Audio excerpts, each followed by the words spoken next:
Nous reprenons la leçon de la fois passée sur les discours directs et les discours indirects. C'est la suite de ce que nous avions étudié la fois passée. Nous sommes en 5e et cette leçon peut être aussi étudiée en 8e, 3e et 4e.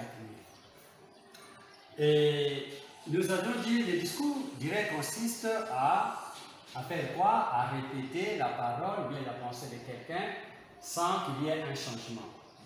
Et nous sommes arrivés au changement. Les changements, quand nous passons du discours direct au discours indirect, il y a des changements. Parmi les changements, nous avons parlé de modes d'abord, et c'est là où nous sommes limités. Les modes. Alors, nous avons dit ceci. Au discours indirect, les verbes ne peuvent pas être à l'impératif. Voilà, c'est ça ce que nous avons dit. Donc, le verbe ne peut jamais être à l'impératif.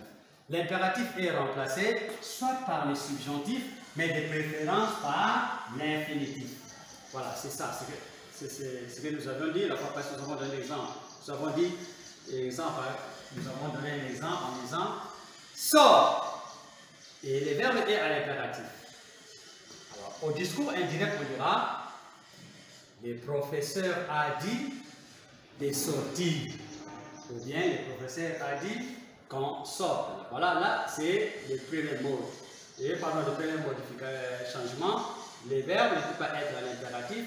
L'impératif est changé par l'infinitif ou bien par le subjonctif. Et c'est ça. Alors, pour les autres mots, il n'y a pas de changement. Pour les autres mots, il n'y a pas de changement. Exemple. Voilà les discours directs. Nous avons dit pour comprendre que c'est le discours direct, il faut voir les 2 points. Et quand vous avez les 2 points, sachez bien que cette parole a été répétée. Le discours direct. Va-t'en, ordonne les sergents. Va-t'en, ordonne les sergents. Alors, au discours indirect, on dira les sergents lui ordonnent de s'en aller. Voilà, c'est l'infinitif. Ça, c'est l'infinitif de s'en aller. On peut mettre ça aussi au subjonctif. On dira les sergents lui ordonnent qu'il s'en aille. Et ça, c'est le subjonctif. Mais de préférence, il faut faire attention. Les mots subjonctifs, c'est un mot un peu difficile. Alors, si vous doutez avec les subjonctifs, prenez le mot infinitif qui est plus facile que les subjonctifs. Alors, deuxième modification, c'est les temps. Les temps, première modification, c'est les mots. Deuxième, c'est les temps. Alors, nous disons ceci. Si la proposition principale introductive est au présent ou bien au futur, alors il n'y aura pas de changement quand il s'agit de temps. Donc, si le verbe est au présent ou bien au futur, voilà. Si le verbe est au présent, il dit, 2 points, il dit qu'on travaille. Il dit ça. Le verbe est au présent, alors là, le verbe est au futur.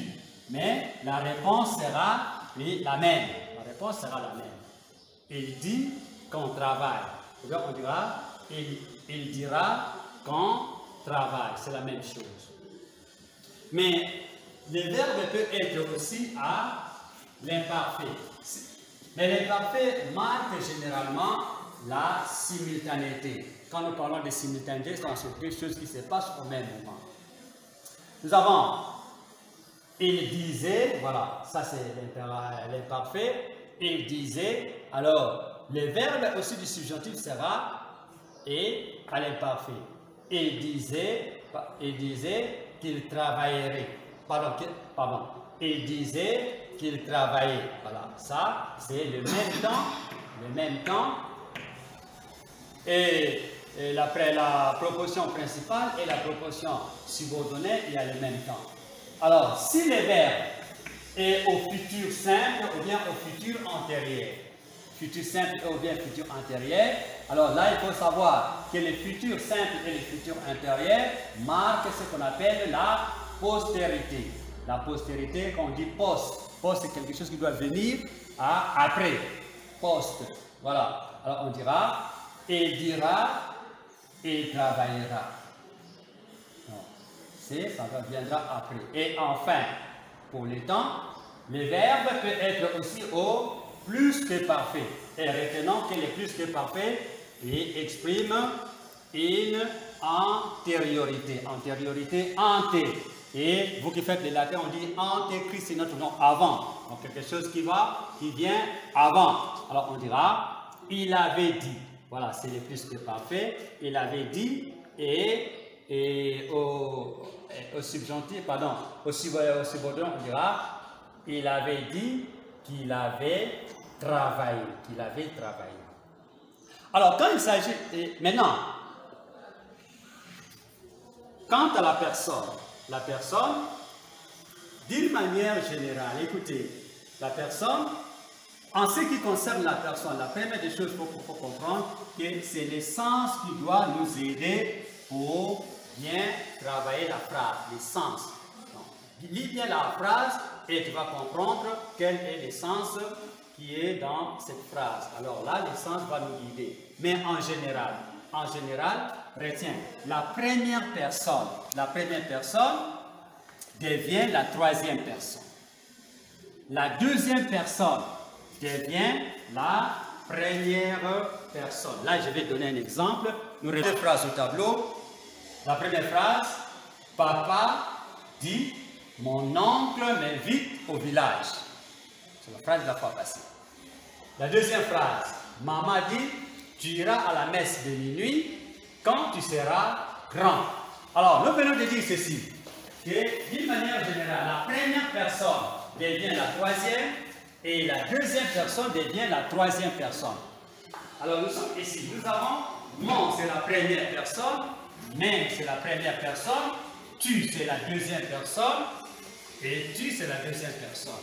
Alors, nous allons transposer ces phrases au discours indirect.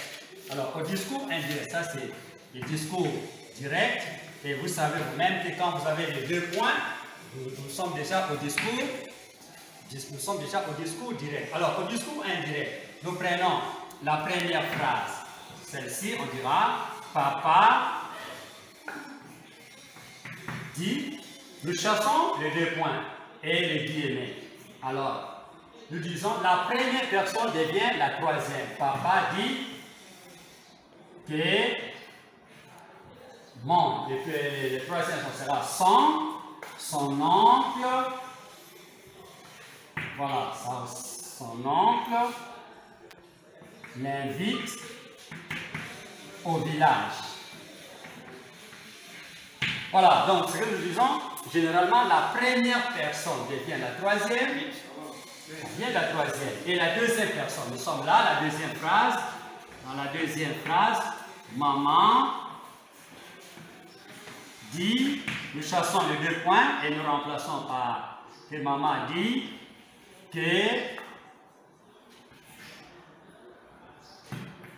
j'irai à la messe de minuit quand, alors là, tu vas devenir la première personne, tu diras, tu vas devenir je quand je serai grand. Voilà, alors là, on ne met plus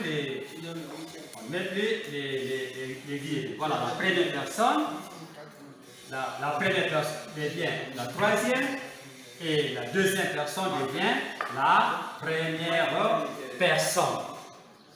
Voilà, alors nous passons à un exercice. Bien qu'il y a un exercice déjà dans les cahiers, prenez aussi celui-ci. Il dit, donc vous mettez au discours indirect, il dit, je pense librement et je vous dis tout ce que je pense. Je pense librement et je vous dis tout ce que je pense. La deuxième phrase, notre professeur nous a dit, je suis content de vous. La troisième phrase, faites votre devoir. Pardon, faisons notre devoir. Soyons en tout et toujours des hommes de devoir, recommande le moraliste. Quatrième phrase, je suis maître de moi, comme de l'univers, je le suis et je vais l'être, dit l'empereur Auguste. Cinquième phrase, le patron déclara, je dois m'absenter pendant quelques jours et je serai de retour à la fin de ce mois. Et la dernière phrase, vous allez vous exercer, faites tout ce que vous voulez, mais ne dérangez pas les autres. Faites tout ce que vous voulez même à la maison, mais ne dérangez pas les autres. Faites tout ce que vous voulez, mais ne dérangez pas les autres, dit les professeurs.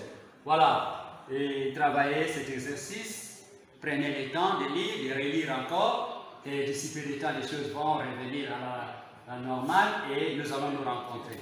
Bonne chance à tout le monde à la maison et bon confinement. Merci.